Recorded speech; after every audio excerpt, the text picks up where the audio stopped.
Okay, it's exactly 7 o'clock. Let's go ahead and call the meeting to order. We'll start with the Pledge of Allegiance. I'll go ahead and lead it. I pledge allegiance to the flag of the United States of America and to the republic for which it stands, one nation, under God, indivisible, with liberty and justice for all. Welcome, everybody. First item on the agenda is any additions or deletions to the agenda. Mr. Bowling, your staff have any? Any member of the commission have any additions or deletions? Okay. Next item is item 3A, approval of the minutes of the meeting of August 27, 2015. Do we have any motion concerning those minutes? Motion to approve. Mr. Brognano. Second.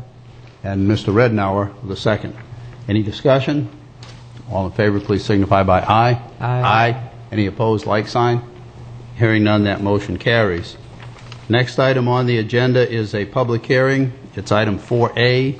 I'll go ahead and read the title into the record. It's Sandy Lane PD 790A1A LLC's request for conceptual plan development plan and special exception use approval and concurrent preliminary PD plan / plat approval for a 9-lot single-family plan development to be known as Sandy Lane PD.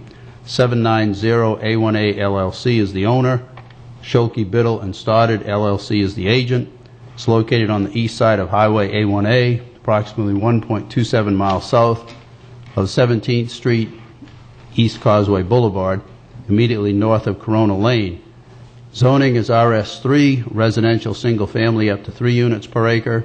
The land use designation is L1, low density 1 up to 3 units per acre, and the density is 1.49 units per acre.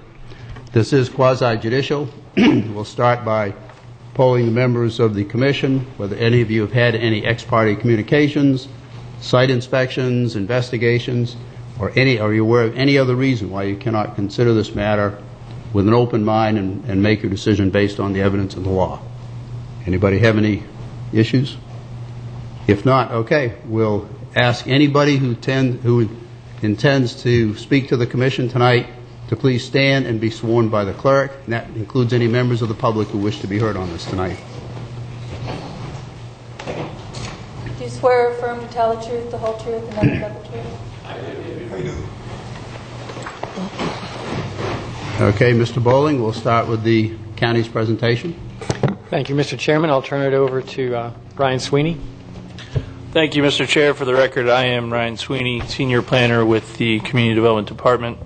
Tonight we have an application for a conceptual plan development plan and special exception use approval and concurrent preliminary plan development plan plat approval. The brief slide about the plan development process. The first step is conceptual plan development plan and special exception use approval. That is a Planning and Zoning Commission recommendation to the board and ultimately the board's decision to approve or deny. There's also a preliminary plan development plan plat that can be approved by the Planning and Zoning Commission. The applicant is requesting concurrent approval of both steps 1 and 2. There's also a third step, which is the land development permit or land development permit waiver, which is reviewed and approved, issued by staff. And the final step is a final plan development plat, which is approved by the Board of County Commissioners again.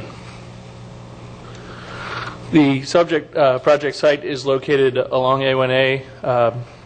The Dunes subdivision is immediately north of the subject site. The 10 Coins on the Ocean subdivision is immediately south, and Corona Lane is the southern border of the subject site.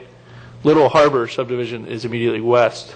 I'm also going to point out the 1488 Corona Lane, or the Graves property. I'll discuss that a little bit later in this presentation, but it is not part of the subject site. However, there is some implications for that property as well. Here's an aerial depicting the existing conditions of the site.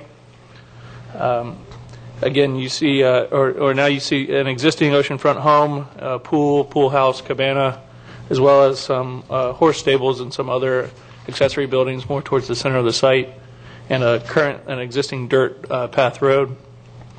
Those structures are to be removed. I think they may have already actually been removed as of the date of this meeting, but either way they will be removed for site development. Here is the conceptual plan development plan laying out the total of 9 lots, lots 1 through 8, fronting on Sandy Lane, the subdivision street, and the oceanfront lot, which is lot 9. There's a T-turnaround here at the end of the road, and the entrance on A1A.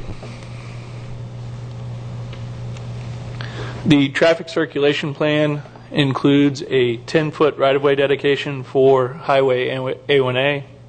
It includes a 40-foot subdivision road right-of-way with 20-foot pavement width, 10-foot travel lanes, as well as these on-street, what we're calling on-street bump outs. Not quite the full width of an on-street parking space, but they do allow for either a landscape maintenance truck and trailer or UPS, FedEx truck to pull off and allow two-way traffic to still pass by. So not quite the full width of an on-street space, but they also serve as points of refuge for any pedestrians within the subdivision that are walking down to the beach access or walking up and down the street. They can get out of the travel way of the subdivision road. And this road only serves a total of 9 lots, so it's a relatively low volume road. The landscape/buffer plan, as depicted in front of you, shows the landscape buffer tracts along the north and south of the subject site, as well as an arterial road buffer along A1A.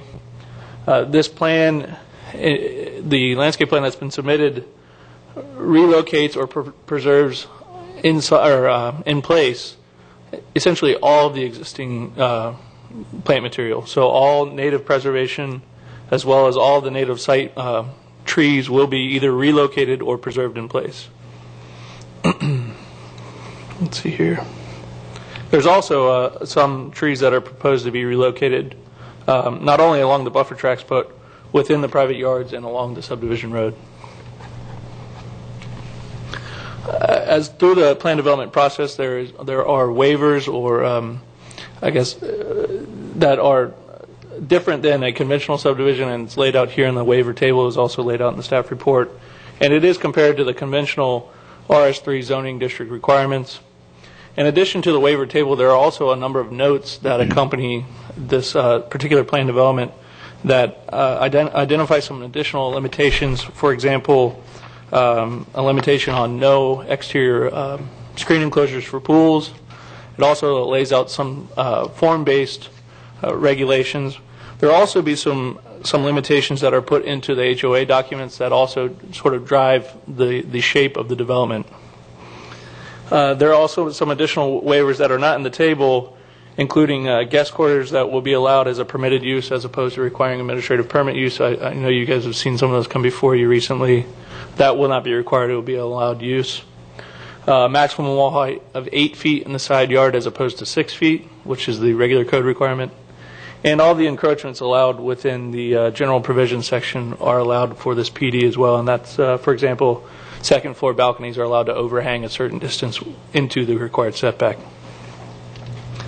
The ultimate result of the PD waivers is a development pattern that focuses the intensity of the project into the interior of the site. So this typical lot building layout depicts the buffer tract, the subdivision road, and then you see really centered on the east-west line of the subject property is the primary building. A majority of the building massing will be centered on the site. There's also some detached accessory buildings that are allowed in what are the rear yards, and then another buffer tract. So ultimately you have subdivision to the north, tract, subdivision road, the homes, another tract, and then another subdivision road. So it's a sort of a repeated pattern of what's already there. One thing that this particular PD does is it also allows for alternating side yards. So one set of side yards is much closer. It's a total for the primary structure of 20 feet. And then the alternating side yard would be 50 feet separation between the primary buildings. This allows for some on-site preservation as well as some tree relocation within the private lots. There's also required dedication improvements of the PD, including, again, the ultimate right-of-way for Highway A1A. Street lighting is a required improvement. The alternative pedestrian system, different than a traditional internal, 5-foot wide concrete sidewalk, And again, those pavement bump outs allow for that system, and that is allowed per the code. And lastly, the replacement easement for the Graves property, and that's the property I pointed out at the beginning of the slide. In fact, I'll go back real quick just to sort of better explain. Currently, there's an existing easement that runs along the south of the subject site, and that's legal access to the Graves property. Now, that property is not actually, if you look at the aerial, they actually come through Corona Lane and through an unimproved dirt driveway to access their property. Their legal access is actually through the subject site. But for many years, they've used Corona Lane. Through this development, the applicant has coordinated with the owners of the Graves property to release or do away with that easement, and in turn, grant an access easement over the new subdivision road. And for an interim period, the subdivision improvements will actually be installed within that easement. Now, again, the easement is a paper easement, if you will. It's not actually used. They currently access the site through Corona Lane. So in addition to the plat dedications, which occur at the end with the final plat, we're also requesting that the property owner provide a written acknowledgement that in the interim period that they're allowed to essentially place subdivision improvements within that easement. And then ultimately, the easement will go away and a replacement easement will be provided through the subdivision road.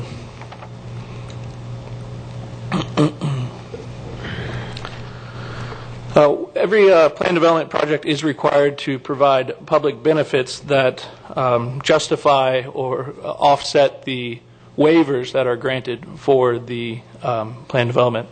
And so again, the main public benefit that's provided with this particular project is the native preservation and tree relocation. Essentially, every single native tree on site is being either preserved in place or relocated to the buffer tracts to the north and south. And that's going to create linear, intact native preservation tracts within the project. They are going to dedicate the ultimate right-of-way for Highway 1A without compensation. So again, that's a public benefit for everyone. They're not required to dedicate it without compensation, and they've elected to do so. There is increased project open space, again, through the design parameters that they've agreed to, which is a public benefit for everyone. They provide a marginal benefit for enhanced dune beach preservation. And lastly, there are enhanced aesthetics / architectural controls that is more of a benefit for the immediate public, the surrounding folks, again, without the pool enclosures and some of the other aesthetic amenities that or design controls that they've agreed to. So staff recommends that the Planning and Zoning Commission approve the preliminary PD plan, which you guys can approve here and now, subject to the board approving the conceptual PD plan and the special exception use approval for Sandy Lane with the conditions listed in the staff report. Those conditions including the final tree mitigation / relocation plan, the final landscape plan, right-of-way dedication for A1A, written consent from the Graves property, installing all required improvements, and finally the replacement easement for the Graves property at final plat. Thank you. Okay, do any members of the commission have any questions of the county? I do have a couple of questions. Some of these fall into the category of the continuing education of Blackwood here. The special exception use approval, where does that fit in here? I mean, when I was with the county, we did a lot of special exception use approval issues, and you always went through the steps in the code that would govern special exception use approval, and none of that happens here. And I'm trying to understand how that fits into this application. Sure. Plan developments have their own chapter in the land development regulations, and there are two processes that one can go through. One can keep the zoning in place, like they're doing here, so the underlying zoning remains RS3, and they go through the special exception process, still following the plan development criteria. But they go through that process as a public hearing process, and they're allowed to get waivers from the standard RS3 criteria. So that the exception being granted in this case are the waivers that Ryan described and is in staff's report. What that does is that keeps the RS3 zoning in place and just allows waivers or deviations from RS3 through the special exception process. A second way that plan developments can be processed or come before you all is as an actual rezoning. You create a plan development district We tend to see that more with commercial projects where they're kind of come up with their own use table. But in circumstances like these where the only waivers are really some of the dimensional criteria and setbacks, special exception is what they use. Okay, so I tried to remember before this meeting what those steps were, but I know every time I had to deal with one, I would have that chapter in front of me. I know compatibility, correct, surrounding areas, things like that were among the criteria for special exception use approval. That's correct. That's in Chapter 971 for the types of special exceptions I think that you're referring to. We actually go through the special exception process in terms of public hearings and notice and so forth. But the actual criteria that they follow are in the plan development chapter itself. That's apparently the answer. Second question, I noticed that, and one of the public benefits of this is the increased open space. And I noticed that part of the open space is actually the dune and the beach down to the mean high water line. Is that typical in defining open space of oceanfront projects? It down is. to the mean high water line? Yeah, down to mean high water line. It is. In the case of, I think in the case of an individual oceanfront lot, it's almost, and we would acknowledge it probably exaggerates the amount of green open space. But when you're looking at the overall subdivision here, it does play a small factor, but it's not significant. Okay, and then the last question I had were the limitation on the guest quarters about being utilized for commercial or rental purposes. Is that something that's going to be in the covenants and restrictions, or is that something that's in our code? Where's the source of that requirement? Right.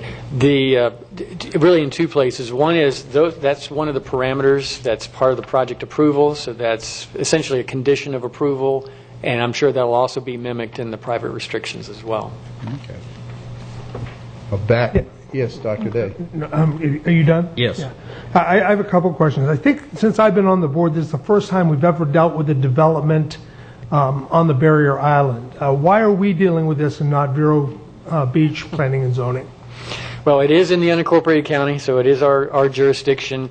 But you're right. And in fact, I think this is kind of a threshold event. We've not had a plan development proposed on the South Barrier Island for probably over 25 years. When plan developments first became a possibility in our code in 1985, shortly after that, a plan development was proposed South Barrier Island, further south than this, on the riverfront. And that was used actually in a way that would have probably increased density more than a conventional development. And there was a lot of opposition to that. And there was a kind of a pledge at that time, no PDs on the South Barrier Island. And we haven't seen them in 25 years. But in this case, actually the density that's proposed here is actually a little bit less than some of the subdivisions to the north and south. In fact, it's less than a conventional subdivision. Here, the real point of going through the PD process is for that flexibility for some of the setback waivers to allow the homes themselves to come a little closer to the street and to put instead of cars being in the driveway, to put them in the back. That's one of the reasons they're going for PD here. So it's quite different than anything that's been proposed on the South Barrier Island. And my second question has to do with the gopher tortoise relocation. And in Section 11, Section D of your analysis, it says the applicant has already obtained a gopher tortoise relocation permit from Florida Fish and Wildlife and relocated the gopher tortoises to an approved recipient site. Is there a mechanism for a follow-up inspection by Florida Fish and Wildlife to, number one, confirm that this has been done and that there are no additional gopher tortoises? And do they have to sign off? Mr. Chair, Dr. Day, there will be another review, if you will, at the land development permit stage, and I'm not completely 100% on the FWC's rules and regulations, but they'll have another bite at the apple, and I'm sure that at any time during site construction, it would they'll need to continue to monitor whether they try to recolonize, but and county environmental staff will be out there prior to land clearing. And again, be looking for that. They're still obligated, as Ryan was implying that it was. If there are gopher tortoises, if they reoccur, they have to go back through the process. acreage, 6.02, is that the acreage all the way down to the mean high water line? Yeah. Yes. The coastal construction control line, I know your memo mentioned the 81 CCCL. One of the plans at least contained a reference to the 87 CCCL, and I guess I need a little bit of help understanding what impact, if any, the CCCL has on what's going on at the oceanfront side of this. The 1981 line is further seaward, and in the county code, that's a line of prohibition. You can't construct any new improvements unless it's something that's dune-related, like a dune crossover could actually go seaward of that line. So a local ordinance adopts that line as a line of prohibition. Between that line and the 87 line, which is further landward, further upland, that's creates an area between the 81 line and 87 line. That's a line of regulation for the state, much more stringent building code requirements, as well as some restrictions on how much of that area can be built in, and that's really regulated at the state level. So it's we use the 81 line as a line of prohibition, and between the 81 and 87 line, really stringent state regulations apply. Okay. And I'm sorry, we'll have one last question. One of the public benefits justifying going the PD route was enhanced dune/beach preservation. What is that enhancement? Yeah, I think as far as this project goes, what the applicant is proposing is a conservation easement seaward of the 81 line, and in many circumstances we would not actually get an easement in that entire area for a conventional or a single family lot. So it's more of a belts and suspenders, but it is actually giving more conservation rights to a public entity essentially in that area. It's an easement in favor of the public? Who's the beneficiary of that easement? Be the county, and it may very well be other agencies as well. It may be more than just the county. Okay. Does any other member of the commission have any questions or comments of the county? If not, Mr. Chairman, I just have a couple of questions about the Graves easement. I take it they're going to be putting like trees and shrubs and landscaping things in the Graves easement during the first phase of the construction. Does that dirt road, the 16-foot easement, is there a road within that property? Okay. Is Corona Lane public or private? Mr. Chair, Bill, it is private. Okay. So they're just being good neighbors by allowing the Graves to use it. That's my understanding. The plat will take care of legal access. Correct. The plat will allow them to come in off of a new subdivision roadway and have direct access off of that new subdivision roadway. Is there any understanding as to whether the current access to the Graves property will stop once the Sandy Lane access is created, or is that just an unspoken? No, Mr. Chair, that's the intent. Is that the current? Well, I'm sorry, the current access through Corona Lane. I guess the unspoken. Yeah, correct. The one they're currently using. I'm not sure. I'm not sure how they plan to access, but their legal access will be through the project. But in terms of practical question of what actually will be used going forward, Right. is at the moment unanswered. Okay. Anything else from the commission, Mr. DeBrawl? No, thank you. Now, the applicant I know is here. First of all, do you have any questions of the county staff based on their presentation? And if not, you're welcome to make a presentation. Thank you. My name is Joseph Scholke, Biddle & Stoddard, Vero Beach, Florida. I'm here to represent the applicant. Also like you to know that Dave Moulton, Scott Lane are the architects on the project. They're here to answer any questions you may have on those lines. And Augie Schwartz, the landscape architect, is here as well to answer any questions you have. With that being said, I really don't have any questions of the staff report. We've read it all. We agree with the conditions. And frankly, we think Ryan did a great job with the presentation. So I'm going to turn it back over to you to ask any questions you might have of the architect, myself, or the landscape architect. And then I would just ask if the public does come up, if there's some concerns, if I might have an opportunity later on to come back up if need be to try to address them. Okay. Any questions or comments from the commission to the applicant? The structures depicted on the drawings that we received, I was just curious, are those structures going to be built out by the developer and then sold as completed units, or is a purchaser of a lot going to be able to pretty much build whatever he or she wants within the parameters of the law?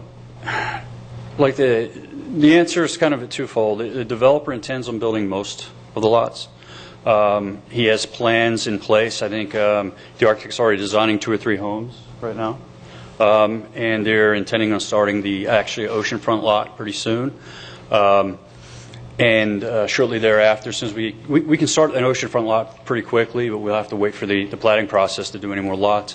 So they'll start another one pretty soon thereafter. There is a possibility that they could sell a lot to another builder, preferred builder, something like that. But there are strict guidelines that they've developed, that the architect who's here has helped develop to ensure that all the homes that are designed and or built by someone else meet the intent of their vision for this project. Okay. Any questions or comments? Yes. As far as I'm looking at, I don't know what page it is. It's attachment, I think, number 8 in the backup.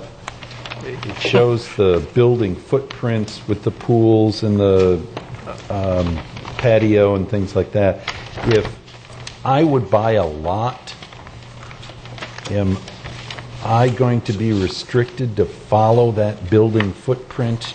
I mean, I might want to use brick, or I might want to use, stucco or something like that, but is that where I'm going to have to basically build my house? Is this what you're looking at, this one? I'm looking at this one, Shota. Okay. Well, this is very similar. This is a colored version of it. Okay. Okay. No. These are schematics that were presented to staff and to P&Z to give you an idea of what we're trying to accomplish. And the HOA documents and also the architectural design controls that they're putting together are going to kind of force the layouts to be similar to these. But these are, frankly, just examples of what would fit that mold. All right. Thank you. Anything else from the commission? Thank you, sir. Any member of the public like to be heard on this? Oh. Are those plans available to the public so that they can see exactly what you're doing? Yeah, just for the record. On up to the podium, ma'am. Yeah, could you come up and please state your name and address for the record? Hi, I'm Janice Nordstrom. I live in Lot 9 in the Dunes, which is the last house before the bigger complex on the beach. And I live in historically what was once the lot that was the guest house to the main house that has been removed. So we were originally part of a contiguous parcel. My question is, we would just like to be able to see what the actual plans are going to be for this property. We have not seen where the houses are going to be located. This essentially was a nature preserve in all shape and form. It had everything from turtles to, it still has bobcats. It has eagles. It has wildlife sitting there.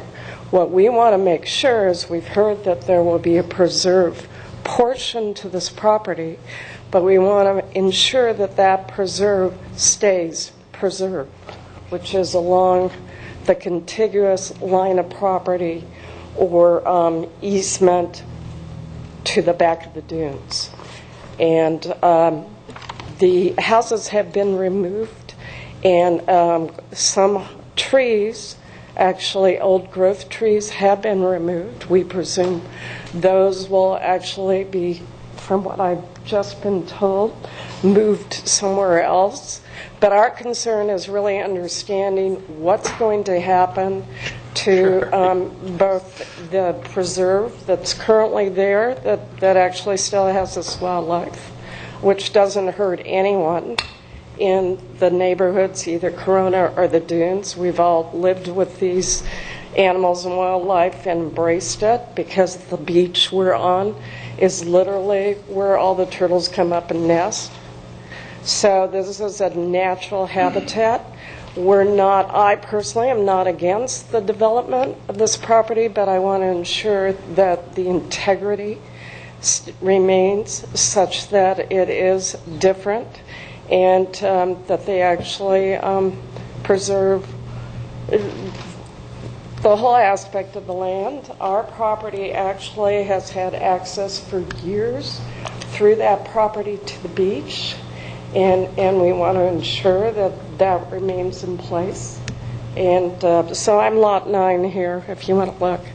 But so that's the reason we're here, mainly to preserve the integrity of the original property. If any of you have had a chance to see it, it was a beautiful, beautiful piece of property. Very old Florida, wonderful property. And like I said, I'm not adverse to this property being developed, but I think we'd just kind of like to see what it's really going to look like, not looking at something like this. All of the plans that have been submitted to the county in support of this application are public records. Okay.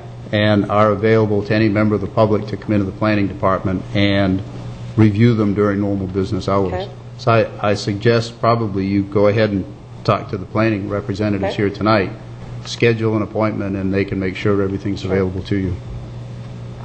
Okay?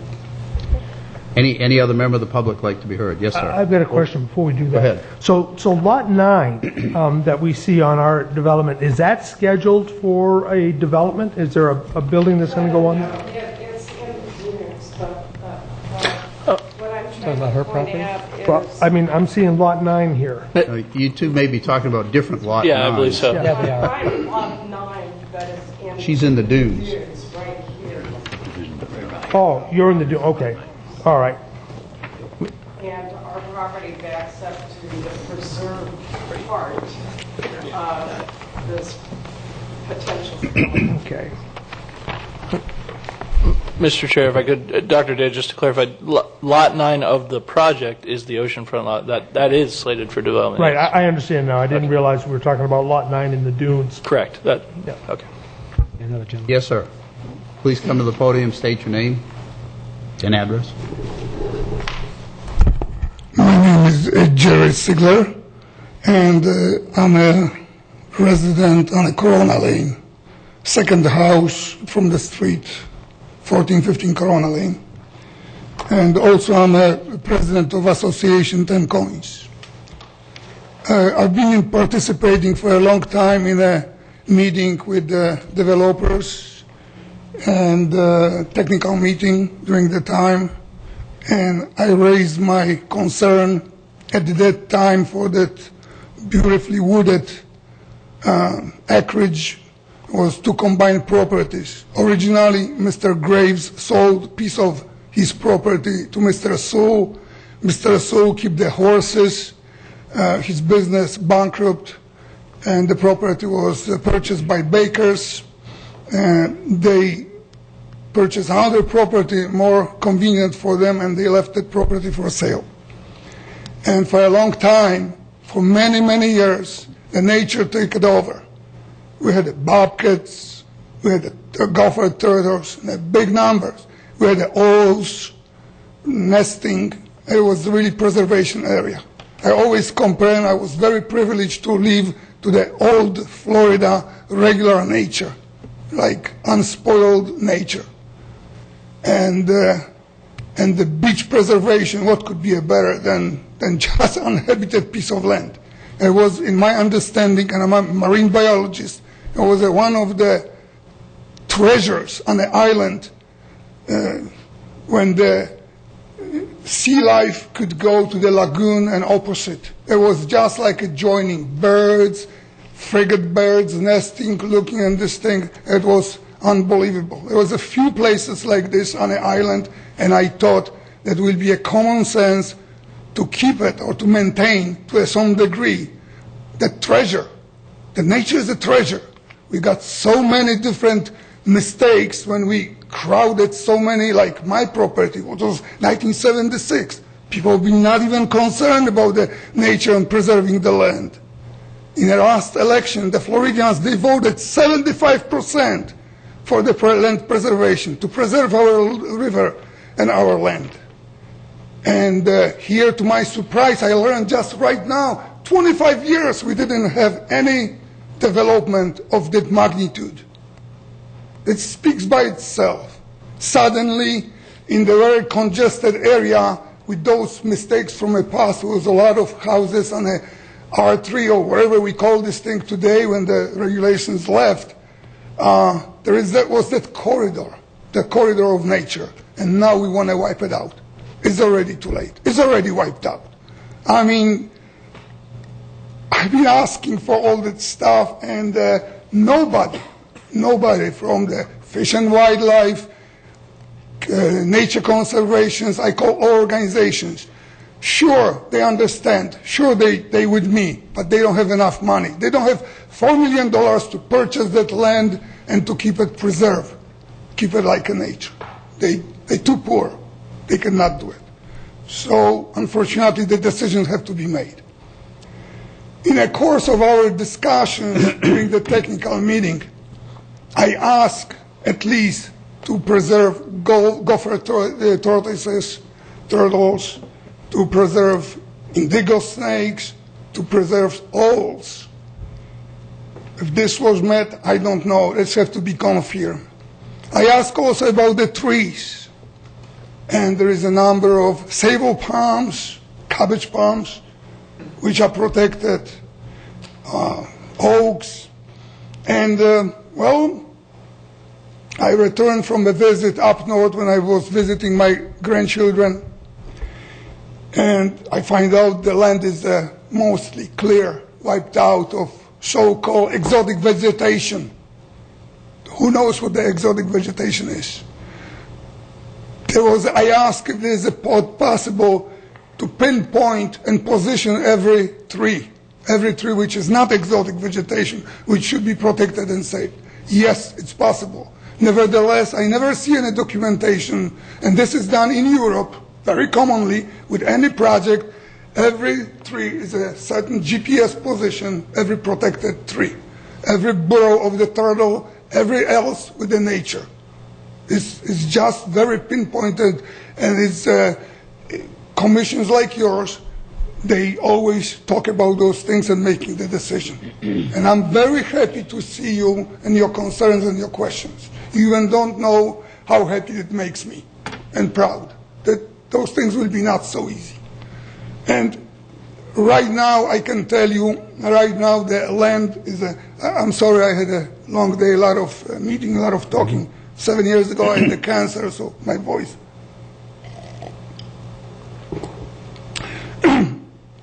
So this is already clear, and I don't know what trees, if they make mistakes. There was a big bulldozers cleaning everything. I don't know if they removed the palms.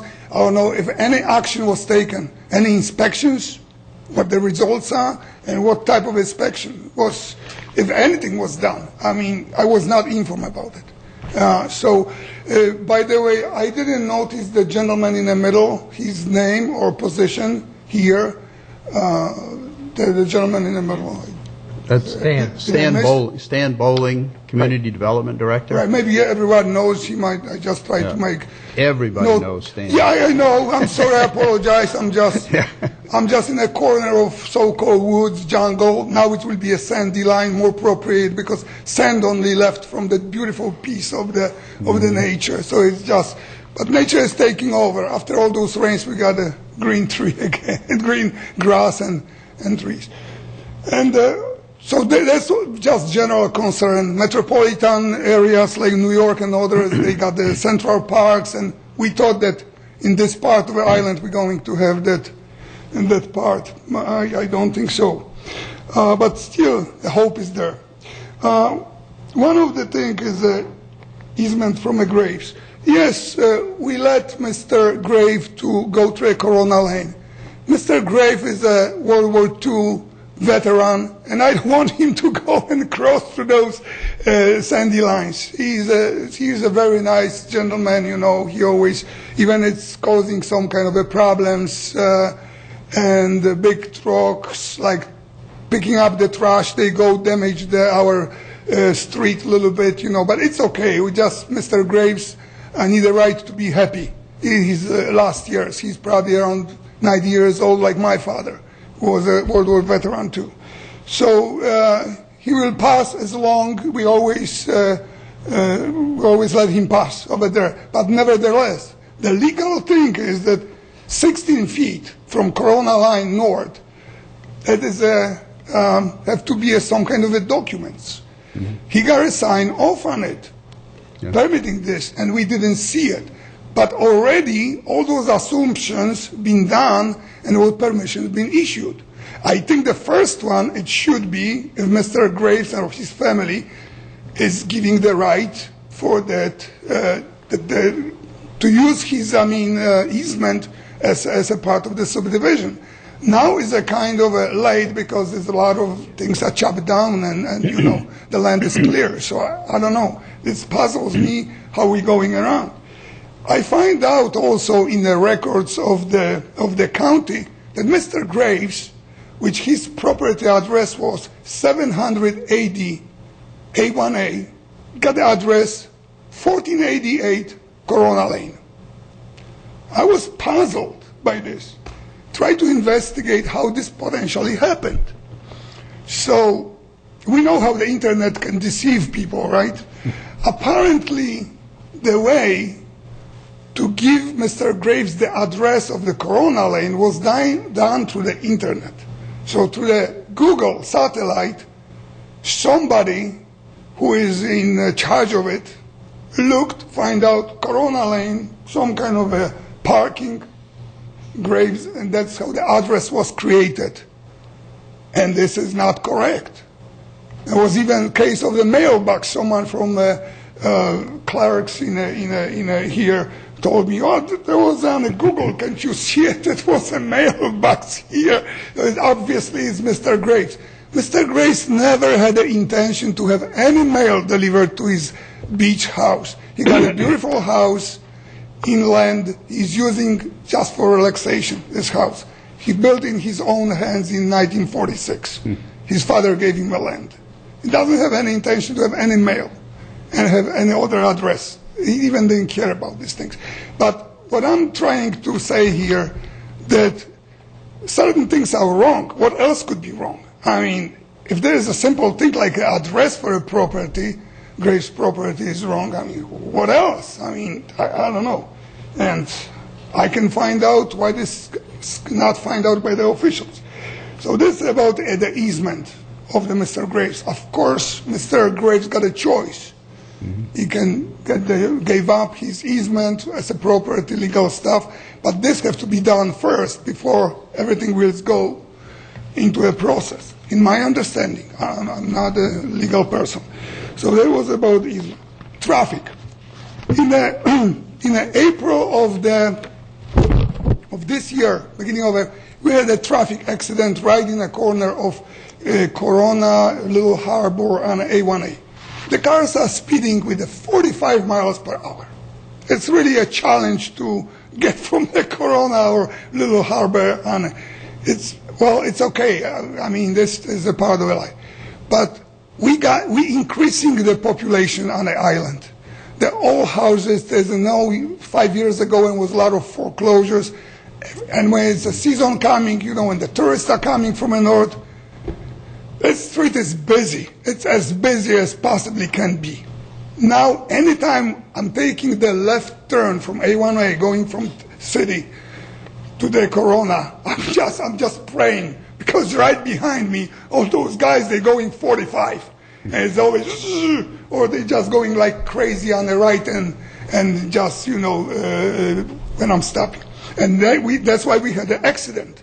I stopped to turn here. People are just turning to the left because they assume the other cars will stay. They will not pass on the right. Boom.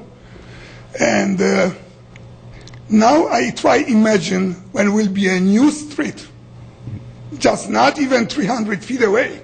There will be a new street added with a potentially, I don't know how many cars during the season, but stopping in addition to our Corona lane, and Little Harbor, so it's, and there is also a dunes nearby. Also, you know, I don't know how many houses. So this is something, I don't know if there was any type of a research done or any things, you know, maybe not 10 houses, 11, maybe it's not huge concern, but I think should be some kind. So it was about the traffic and safety. How many trees? I wonder how many trees have to be relocated to further damage that environment? Because the way the building's been set on a chart here, there's hardly any room for any trees, you know. The trees, they cannot be next to the other. I mean, they just have to be spaced. And oaks, I mean, relocation of the tree, this sounds good, but what's the survival rate? How are we going to be ensured that oaks will survive replanted? Because now they grow it everywhere, you know, as a pretty mature. And sea grapes, which are protected as well. So this is a serious concern, you know, how this will be done. Also about the beach preservation. The best preservation is when there's no human interference on a beach. You know, we adding up 11 houses, we got a lot of people, not 11, much more people too, and the beach area is pretty narrow, you know, so there will be a much more, I don't think will be for a beach preservation. I mean, turtles are nesting, they got ambitious plans to set the lights, hopefully everything will be with the local codes and with concern to the sea turtles and any other marine life. But as a beach preservation, I simply don't see it. You know, it will be a traffic of the 10 more families, you know, to the beach. So that about. And a special exemption, that speaks by itself, and thank you for bringing up all those issues I was not aware. Thank you very much for my lengthy speech, and I will be just simply standing by and observing and watching from the windows of my house what's going on and waiting for emails. Thank you. Well, thank you, sir. First of all, thank you for following the process through the planning process, attending, as I understand, some of the technical meetings, et cetera. I'm sure that your input was helpful, and I'm sure seriously considered by staff. I would make just a couple of comments. I can understand the neighbors' enjoyment of this property as almost a nature preserve. I can understand your desire to see it stay that way, but you know, I'm sure at the same time you can understand that from the local government standpoint, if we were to say to this owner, you can't develop it because we want it to remain as a pristine nature preserve, we end up having to buy that property. I understand. And it happens around the county. As far as the easement with Mr. Graves, yes, that's a consensual thing that he can do or not do. It's a condition of our approval if we approve it. So if Mr. Graves should, for some reason, have a problem with the applicant and refuse to sign the easement documents or easement release documents, that would be a problem for the developer here. And lastly, Stan, if you or your staff could address the protections that are in place and will be implemented with respect to any species, you know, animal species, tortoise, reptile species, protection of protected trees, things like that. Sure. Thank you. First of all, the environmental planning staff has been on the site a number of times during the process, starting from the pre-application conference coming forward. And there were some exotics on the site that are able to be removed. There's been a complete tree survey, which includes palm trees over a 10-foot clear trunk. Smaller than that's not protected, but still could be relocated. During the construction phase and land clearing phase, there will be more site inspections from local staff. If any endangered species are seen at that time, there are still obligations at the local and federal level to protect any species that are encountered. One of the things that I think really probably makes the most sense for the gopher tortoises with site development is to have them move to larger conservation areas and not try to keep them close to homes, because there are conflicts there. So that turns out to be a fairly successful program, and that'll come into play again if gopher tortoises reappear on the site. The other thing I want to say is one of the things that we're mindful of at the staff level. These are legitimate concerns. We've expressed some of them. The applicant shares some of them. This site could also be developed with a conventional single-family subdivision. It would not be optimal from a marketing standpoint, because with some of the setbacks, you'd have some more narrow north and south building envelopes, but we would have fewer protections and fewer opportunities for tree relocation. So this design probably gives more opportunity for that. It certainly does. And the other thing I will say, this site is not a natural maritime hammock. It's had changes over the years. Priorities were given by the county committees and ultimately Board of County Commissioners to purchase the intact maritime hammocks that were available during the 90s and 2000s, and that was pretty successful. This site, although it is natural, it's not a native hammock, and so it was never prioritized for expending land acquisition funds. That would be the primary reason. Okay. Are the majority of the exotics that have been removed are Brazilian peppers? What else? Ryan might be able to speak to that, and also the project engineer, and give you a little more information. Sure, Mr. Chair, Dr. Day. I believe it was a majority Brazilian peppers, and also for the record, a limited clearing permit was issued primarily to be able to actually get in and survey the stuff we're saving, the protected trees and whatnot. So the reason that there has been some clearing on site is not premature or without approval. Staff walked through, ultimately determined that it was pretty tough sledding. A limited clearing permit was issued for removal of exotics, and then a follow-up field visit was done by county staff. But again, it's my understanding that a majority, if not all, of the exotics were Brazilian pepper. And with the environmental inspections that have been done by staff, have there been any documented sightings of indigo snakes? Not to my knowledge. We did receive a preliminary environmental assessment. I was just thumbing through it. I'm not an environmental planning staff person, but the gopher tortoise was the only listed species that I saw in the report. Okay. Any other questions or comments based on where we've gotten so far from the Commission? Yes, Mr. Biddle. I just want to address a couple of concerns, if I may, and clarify a couple of things. Regarding the Graves easement, we submitted a draft copy of the agreement between the developer and Graves for that swap of abandoning the easement for thing. It's county staff has it in hand. So I just want to be clear that we have approached Graves. We have a mutually agreeable understanding of what we're going to do. He's happy with the fact that he's going to get a nice access and on a secure gated roadway. And so we have worked with Mr. Graves. So it's not a gray area whatsoever. Staff has put conditions in the approval, which ensure it'll happen, or the project doesn't happen. But we have worked with Graves, so we're certainly 100% confident that that's not going to be an issue. So I just want to let you know that. Regarding the environmental concerns, and Ryan mentioned we did a full environmental assessment of the project. We had a biologist out on the site twice, investigated the whole site. He found 17 gopher burrows, 9 tortoises. We had them all relocated. Now, the reason we had them relocated earlier is because we wanted to get a limited land clearing permit early on. Now, why would we do that? Well, because in this particular case, we had 50 to 70% of the site, the biomass was pepper trees. Okay?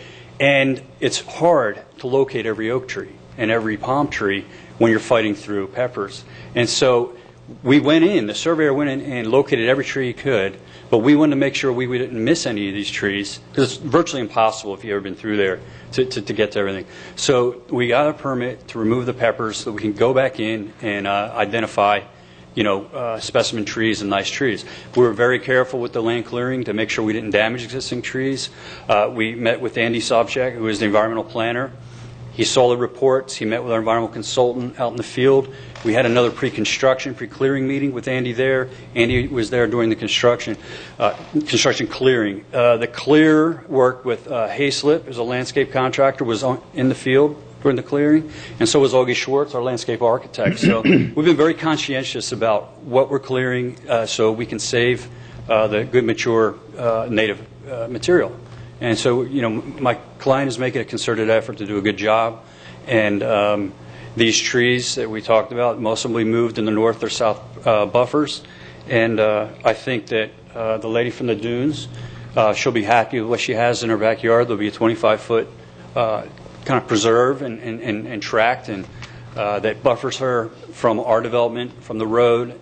And I think she'll be happy with it.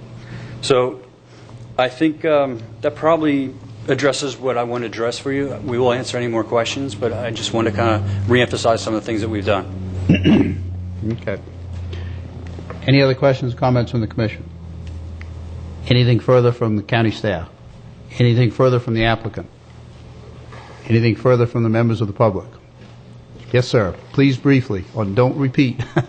You're welcome to bring any new points. One more question.